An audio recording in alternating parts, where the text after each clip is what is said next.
guys! Today, gagawa tayo ng fresh spring roll. Bulol sa S.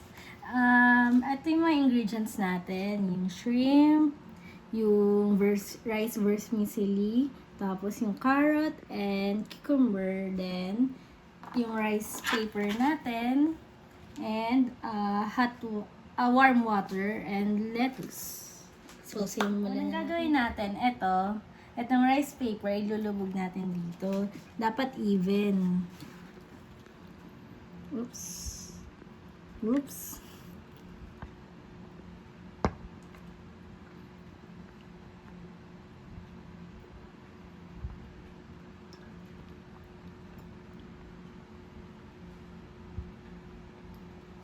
Yan. Tapos ilagay natin dito.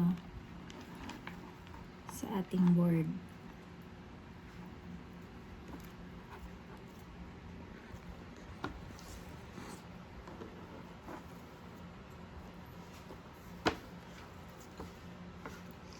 Lagay natin ang ating lettuce.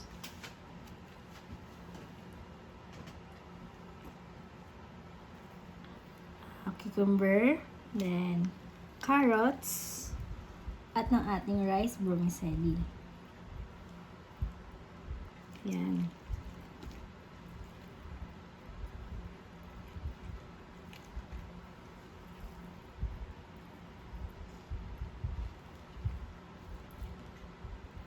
Simulan na natin i-wrap. Ay, ito na. Bago natin makalimutan ang ating kani. Or known as crab sticks.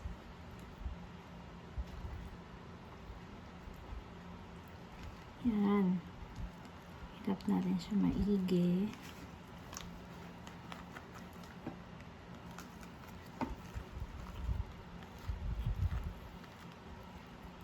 Normal lang talaga siya medyo malagkit. Sige lang, wrap lang natin.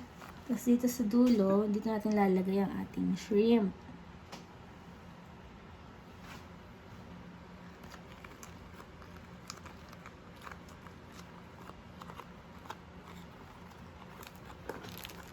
Tapos na. Ito ang ating fresh spring roll. Iwain na natin guys yung ating ginawang fresh spring roll. Etong fresh spring roll, maganda tong gawin kasama ang inyong mga anak pagka gusto nyong magkaroon ng bonding together din sa kanila. And kasi madali lang naman siyang gawin. So tikman na natin na. Ang sarap! Ano siya? Crunchy yung gulay niya. Tapos alam mong fresh na fresh. Ang sarap.